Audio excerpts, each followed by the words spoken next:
Hello friends, ओम श्री गणेशाय नमः। जय श्री कृष्णा। आप सभी का स्वागत है आपके अपने यूट्यूब चैनल पर। फ्रेंड्स, आज हम आपको इस वीडियो में बताने जा रहे हैं साल 2025 की ज्येष्ठ पूर्णिमा, वट पूर्णिमा और संत कबीरदास जयंती की शुभ मुहूर्त, पूजा विधि, व्रत कथा, महत्व और उपायों के बारे में। फ्रेंड्स, वीडियो शुरू करने से पहले आपसे रिक्वेस्ट है, अगर आप हमारे चैनल पर नए हैं और आपने अभी तक चैनल को सब्सक्राइब नहीं किया है तो प्लीज सब्सक्राइब कीजिएगा चैनल को, साथ ही प्रेस कीजिएगा बेल आइकन को, जिससे नए वीडियो से रिलेटेड नोटिफिकेशन आपको तुरंत प्राप्त हो सके। और वीडियो पसंद आने पर वीडियो को लाइक और शेयर जरूर कीजिएगा, ताकि सभी भक्तों को इस वीडियो का लाभ प्राप्त हो सके। और कमेंट बॉक्स में जय श्री कृष्णा जरूर लिखिएगा। ज्येष्ठ मास की शुक्ल पक्ष की पूर्णिमा को ज्येष्ठ पूर्णिमा कहा जाता है। हिंदू धर्म में ज्येष्ठ पूर्णिमा का विशेष महत्व होता है। दक्षिण भारत में ज्येष्ठ पूर्णिमा को बड़े हर्षोल्लास के साथ मनाया जाता है। यह पूर्णिमा साल में होने वाली सभी पूर्णिमाओं में बड़ी होती है।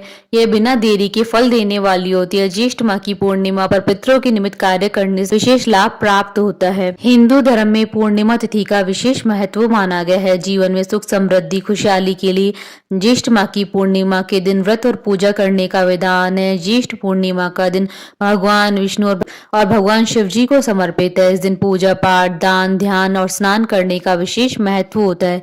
इस दिन पवित्र नदियों में स्नान करने और व्रत व दान पुण्य करने से विशेष फलों की प्राप्ति होती है। ऐसे में इस दिन पूजा अर्चना करने के साथ कुछ उपाय भी करने से विशेष लाभ प्राप्त होता है।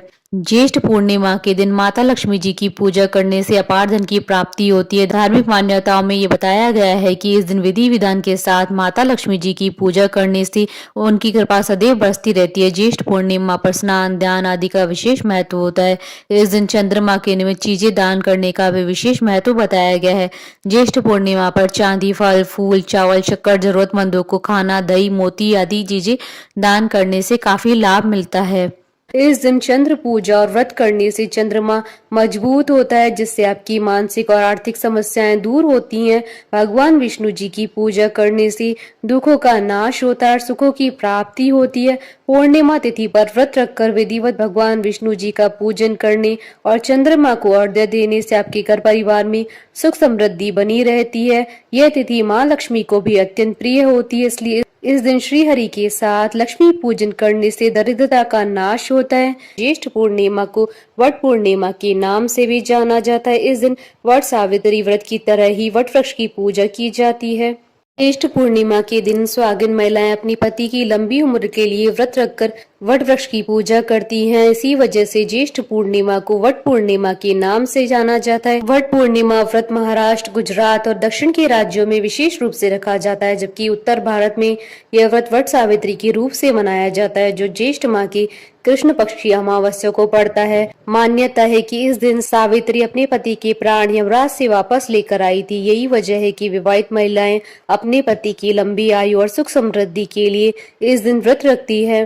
ज्येष्ठ पूर्णिमा के दिन कबीरदास जयंती भी मनाई जाती है। फ्रेंड्स, अब आइए जानते हैं ज्येष्ठ पूर्णिमा, वट पूर्णिमा और संत कबीरदास जयंती के शुभ मुहूर्त के बारे में। हिंदू पंचांग के अनुसार साल 2025 में ज्येष्ठ पूर्णिमा 10 व 11 जून 2025 मंगलवार और बुधवार के दिन है। ज्येष्ठ पूर्णिमा और वट पूर्णिमा का व्रत 10 जून 2025 मंगलवार के दिन है और स्नान दान की पूर्णिमा 11 जून 2025 बुधवार के दिन है और संत कबीरदास जयंती 11 जून 2025 बुधवार के दिन है। ज्येष्ठ शुक्ल पूर्णिमा तिथि प्रारंभ होगी 10 जून 2025 को सुबह 11:35 पर। ज्येष्ठ शुक्ल पूर्णिमा तिथि का समापन होगा 11 जून 2025 को दोपहर 1:13 पर। साल 2025 की ज्येष्ठ पूर्णिमा पर रवि योग, सिद्धि योग और साध्य योग का शुभ संयोग भी बन रहा है। रवि योग का प्रारंभ होगा सुबह 5:32 से शाम 6:02 तक और सिद्धि योग दोपहर 1:44 तक रहेगा। उसके बाद साध्य योग का प्रारंभ हो जाएगा। इन योगों में पूर्णिमा व्रत करने और पूजा पाठ करने पर उसका दुगना फल प्राप्त होगा और आपकी सभी मनोकामनाएं शीघ्र ही पूर्ण होंगी। आपके घर में धन धान्य के भंडार भरेंगे। फ्रेंड्स, आप हमारे चैनल पर ज्वाइन बटन को दबाकर हमारे चैनल के मेंबर भी बन सकते हैं। हम हमारे चैनल के मेंबर्स के कमेंट्स को टॉप प्रायोरिटी पर रखकर उनका रिप्लाई करते हैं। फ्रेंड्स, अब आइए जानते हैं ज्येष्ठ पूर्णिमा की पूजा विधि के बारे में। ज्येष्ठ पूर्णिमा के दिन किसी पवित्र नदी में स्नान करने का महत्व माना गया है। प्रातः जल्दी स्नान आदि से निवृत्त होने के पश्चात भगवान का स्मरण करते हुए व्रत का संकल्प लें। अब मंदिर में धूप दीप प्रज्वलित करें, अक्षत रोली फल फूल से पूजा करें। इसके बाद पूरे दिन व्रत रखें। शाम के समय पुनः भगवान विष्णु जी का पूजन करें। पूजन के लिए सूजी या गेहूं के आटे को भूनकर सूखा प्रसाद बनाएं, साथ में पंचामृत भी बनाएं। दिवत माँ लक्ष्मी और भगवान विष्णु जी का पूजन करें। चंद्र दर्शन कर चंद्रमा का पूजन करें। इसके बाद चंद्रमा को अर्घ्य दे। चंद्रमा को अर्घ्य देने के पश्चात प्रसाद खाकर व्रत खोलें, तत्पश्चात भोजन करें। ज्येष्ठ पूर्णिमा के दिन सुहागिन स्त्रियों को वट वृक्ष की पूजा और ज्येष्ठ पूर्णिमा व्रत कथा सुनना या कहना कल्याणकारी होता है। आज के दिन एक बांस की टोकरी में 7 प्रकार के अनाज को कपड़े से ढककर रखना चाहिए। दूसरी टोकरी में माँ सावित्री की प्रतिमा रखी जाती है।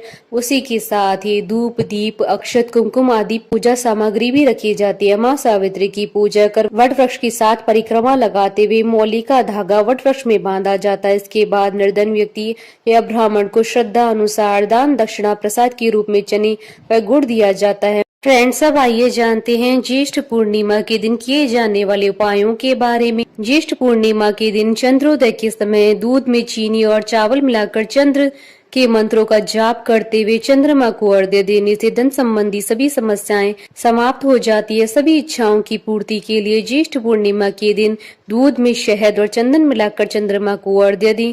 ज्येष्ठ पूर्णिमा के दिन 11 कौड़ियां माता लक्ष्मी को चढ़ाएं और उन पर हल्दी का तिलक करके दूसरे दिन अपनी तिजोरी में रख लें। मान्यता है कि इस उपाय से कभी भी आर्थिक समस्या का सामना नहीं करना पड़ता है।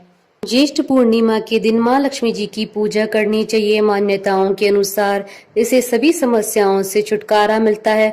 मान्यता है कि ज्येष्ठ पूर्णिमा के दिन पीपल के पेड़ के नीचे कुछ मीठा रखकर मीठा जल अर्पण करने से माँ लक्ष्मी की कृपा सदैव बनी रहती है। फ्रेंड्स, अब आइए प्रारंभ करें ज्येष्ठ पूर्णिमा की व्रत कथा। देवी पार्वती जी ने कहा, हे देवताओं के भी देवता जगत के पति शंकर भगवान प्रभास क्षेत्र में स्थित ब्रह्मा जी की प्रिया जो सावित्री देवी है, उनका चरित्र आप मुझसे कहिए। जो उनके व्रत का महात्म हो और उनके संबंध का इतिहास हो एवं जो स्त्रियों के पतिव्रत्य को देने वाला सौभाग्यदायक और महान उदय करने वाला हो। तब शंकर भगवान ने कहा, हे महादेवी, प्रभास क्षेत्र में स्थित सावित्री के असाधारण चरित्र को मैं तुमसे कहता हूँ। हे माहेश्वरी, सावित्री स्थल नामक स्थान में राजकन्या सावित्री ने जिस प्रकार से उत्तम वट सावित्री व्रत का पालन किया। भद्र देश में एक धर्मात्मा राजा रहता था जो सभी प्राणियों के हित में तत्पर रहता था। उसका नाम अश्वपति था। धर्मात्मा, क्षमाशील, सत्यवादी होने पर भी राजा संतान रहित था। एक समय वह राजा प्रभास क्षेत्र में यात्रा करते हुए पहुंचा और सावित्री स्थल पर आ गया। वहां पर राजा ने अपनी रानी के साथ इस व्रत को किया जो सावित्री व्रत नाम से प्रसिद्ध सभी प्रकार की कामनाओं को पूर्ण करने वाला है। भूर्भुवस्व इस मंत्र की साक्षात मूर्ति बनकर स्थित श्री ब्रह्मा जी की प्रिया सावित्री देवी उस राजा पर प्रसन्न हुई। कमंडल को धारण करने वाली वह सावित्री देवी दर्शन देने के बाद पुनः अदृश्य हो गई। लेकिन देवी के दर्शन के पुण्य से कुछ दिनों के बाद राजा अश्वपति के घर देवी के समान रूप वाली कन्या का जन्म हुआ जो देवी सावित्री के अंश से उत्पन्न हुई थी। देवी सावित्री की प्रसन्नता से प्राप्त तथा सावित्री की पूजा करने के बाद उत्पन्न कन्या का नाम भी सावित्री रखा गया। वह राजकन्या देवी लक्ष्मी के समान शोभित होती हुई बड़ी होने लगी और धीरे धीरे सुकोमल अंगों वाली वह कन्या यौवन अवस्था को प्राप्त हुई। नगरवासी उस कन्या को देखकर यही समझते थे कि वह कोई देव कन्या है। कमल के समान विशाल नेत्रों वाली एवं तेज से अग्नि के समान प्रज्वलित होती भी वह सावित्री महर्षि भृगु द्वारा कहे हुए सावित्री व्रत को करने लगी। लक्ष्मी के समान सुशोभित होने वाली वह कन्या एक दिन देवी सावित्री की पूजा के बाद पिता के पास खड़ी हो गई। उस समय पुत्री की युवावस्था को प्राप्त हुई देखकर राजा ने मंत्रियों से सलाह किया। इसके बाद राजा ने सावित्री से कहा, हे पुत्री, तुम्हें योग्य वर को देने का समय आ गया है। मुझसे कोई तुम्हें मांगने के लिए भी नहीं आता और मैं भी विचार करने पर तुम्हारी आत्मा के अनुरूप वर को नहीं पा रहा हूँ। अतः हे पुत्री, देवताओं के निकट मैं जिस तरह से निंदनीय ना हूँ वैसा तुम करो। मैंने धर्मशास्त्र में पढ़ा और सुना भी है कि यदि पिता के गृह में रहती हुई विवाह के पहले ही जो कन्या रजोधर्म से युक्त हो जाती है उसके पिता को बड़ा पाप लगता है। इसलिए हे पुत्री, मैं तुमको भेज रहा हूँ कि तुम स्वयं ही अपने योग्य वर ढूंढ लो। वृद्ध मंत्रियों के साथ शीघ्र जाओ और मेरी बात को मानो। इसके बाद आप जैसा कहते हैं वैसा ही होगा। ऐसा कहकर सावित्री घर से निकलकर राजऋषियों के साथ तपोवन की ओर चल पड़ी और वहां पहुंचकर माननीय वृद्ध जनों को प्रणाम करके सभी तीर्थों और आश्रमों में जाकर पुनः मंत्रियों के साथ सावित्री अपने महल को लौट आई। यहाँ सावित्री ने पिताजी के साथ देवर्षि नारद जी को बैठे देखा। आसन पर बैठे हुए नारद जी को प्रणाम करके मुस्कुराती हुई जिस कार्य के लिए वन में गई थी सारी बातें कहने लगी। सावित्री बोली, हे नारद जी, शाल्व देश में धर्मात्मा दुम्तसेन नाम से विख्यात एक क्षत्रिय राजा हैं जो देव योग से नेत्रहीन हो गए हैं। रुक्मी नामक उनके एक सामंत ने उनसे राजपाट छीन लिया है। वह अपने पुत्र और पत्नी के साथ वन में रह रहे हैं। उनका पुत्र सत्यवादी और धर्मात्मा है। उसे ही मैंने अपने पति के रूप में वरण किया है। नारद जी सावित्री के वचनों को सुनकर बोल पड़े कि हे राजन, सावित्री ने यह बड़ा कष्टप्रद कार्य कर डाला। बाल बुद्धि होने से इसने केवल गुणवान समझकर सत्यवान को वरण कर लिया। सत्यवान मिट्टी के घोड़े बनाता है और घोड़े का चित्र भी बनाता है। इसे उसे चित्राश्व भी कहते हैं। सत्यवान दान और गुण में रंती देव के शिष्य के समान है। ब्राह्मणों की रक्षा करने वाला है और सत्यवादी भी है। राजा यताति के समान उदार, चंद्रमा के समान प्रिय लगने वाला है। रूप में दूसरे अश्विनी कुमार के समान और दुम्तसेन के समान बलवान है। लेकिन उसमें केवल एक दोष है, दूसरा कोई नहीं कि सत्यवान आज से ठीक 1 वर्ष पर शीर्णायु हो जाने से देह त्याग कर देगा।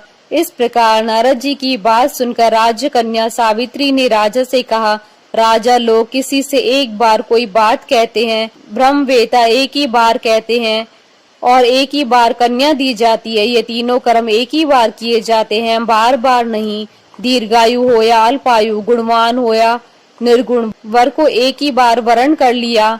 अब वह दूसरे वर को वरण नहीं करूंगी। नारद जी ने कहा, हे राजन, यदि आपको उचित लगता है तो अपनी पुत्री सावित्री का कन्यादान शीघ्र कर डालिए। राजा ने शुभ मुहूर्त में विधि विधान पूर्वक सत्यवान के संग सावित्री का विवाह करवा दिया। सावित्री अपने पति को पाकर ऐसे प्रसन्न थी जैसे पुण्यवान पुरुष स्वर्ग को पाकर प्रसन्न होता है। सावित्री उस सत्यवान के साथ आश्रम में रहते हुए नारद जी की कही हुई बात को याद करती रहती थी। उस दिन को गिनती रहती थी जब सत्यवान देह त्याग कर चले जाएंगे। जब सत्यवान के मरण के केवल 3 दिन शेष रहे तब सावित्री ने निर्हार रहकर व्रत किया और तीसरे दिन सुबह स्नान करके देवता और पितरों का पूजन किया। फिर सास ससुर की चरण वंदना करके वह भी अपने पति के साथ जंगल की ओर चल पड़ी। जंगल में लकड़ी काटते काटते अचानक से सत्यवान के सिर में दर्द होने लगा। सावित्री ने कहा कि आप कुछ देर मेरी गोद में सिर रखकर सो जाइए, फिर हम आश्रम की ओर चलेंगे। जैसे ही सत्यवान सावित्री की गोद में लेटे वैसे ही सावित्री ने देखा कि वह सांवले पिंगल वर्ण वाले किरीटधारी पीत वस्त्र पहने हुए साक्षात सूर्य के समान उदित हुए पुरुष उनके सामने खड़े हैं। सावित्री ने उन्हें प्रणाम किया और उनसे पूछा कि आप कौन है। इस पर यमराज ने कहा कि मैं प्राणियों के लिए भयंकर और कर्मानुसार उनका उचित दंड देने वाला यम हूँ। सो हे पतिव्रता सावित्री, समीप में पड़े हुए तुम्हारे पति की आयु समाप्त हो गई है। इसे यमदूत पकड़कर नहीं ले जा सकेंगे, इसलिए मैं स्वयं आया हूँ। ऐसा कहकर फांस के लिए हुए यमराज ने सत्यवान के शरीर से अंगुष्ठ मात्र शरीर वाले जीवात्मा को बलपूर्वक निकाल लिया। इसके बाद यमपुरी की ओर चलना शुरू किया। सावित्री भी यम के पीछे पीछे चलने लगी। यमराज ने सावित्री से कहा कि कोई भी जीव बिना आयु समाप्त हुए यम मार्ग से नहीं जा सकता। सावित्री ने यमराज से कहा कि आप जैसे सज्जन पुरुष के साथ मैं चल रही हूँ, मेरे पति आपके साथ है तो मुझे आपके साथ चलने में कोई शर्म और गिलानी नहीं हो रही है। दूसरी बात, स्त्रियों के लिए इस पृथ्वी पर लोक में पति को छोड़कर कोई अन्य स्थान नहीं है, इसलिए मैं आपका अनुगमन कर रही हूँ। सावित्री की मधुर बातें सुनकर यम ने कहा कि मैं तुम्हारी बातों से प्रसन्न हूँ, इसलिए जो इच्छा हो वर मांग लो। सावित्री ने तब यमराज से अपना खोया हुआ राज्य, सास ससुर की आंखों की रोशनी और 100 पुत्रों का वरदान मांग लिया। अपने वरदान के जाल में फंसकर यमराज ने सत्यवान की आत्मा को मुक्त कर दिया। और सावित्री को लौटा दिया। सावित्री पति के साथ अपने आश्रम लौट आई। सावित्री ने सावित्री देवी का व्रत किया, जिसके प्रभाव से उसके सास ससुर की आंखों की रोशनी लौट आई। इनका राज्य भी मिल गया, 100 पुत्र हुए। इस प्रकार सावित्री सत्यवान चिरकाल तक राज्य सुख भोगते रहे। अतः पतिव्रता सावित्री के अनुरूप ही प्रथम अपने सास ससुर का उचित पूजन करने के साथ ही अन्य विधियों को प्रारंभ करें। इस कथा को सुनने से उपासक के वैवाहिक जीवन या जीवन साथी की आयु पर कोई भी संकट नहीं आता है और उसे अखंड सौभाग्य की प्राप्ति होती है। बोलिए माता सावित्री की जय, भगवान विष्णु की जय, सनातन धर्म की जय। हमारे साथ इस वीडियो में अंत तक बने रहने के लिए आपका धन्यवाद। ओम श्री गणेशाय नमः। जय श्री कृष्ण।